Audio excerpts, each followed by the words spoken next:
Зад западните држави, сепак да не се лажеме, не стои државата како држава, туку стојат компании, приватни. Државата е само апарат, како услуга на тие западни приватни компании, сега се веќе и корпорации, хедж фондови, сепак се во приватни раце.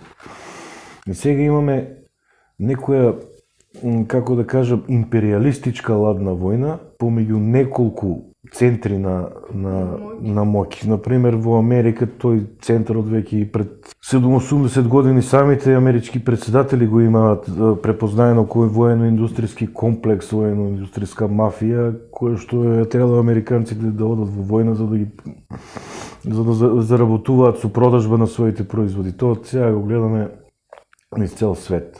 Истото е во Кина, во Русија, во Израел, во Украина, значи секаде приватни компании позади еден центар стојат и преку војни гледаат да зграбат што повеќе пред се, сега заради ресурсите.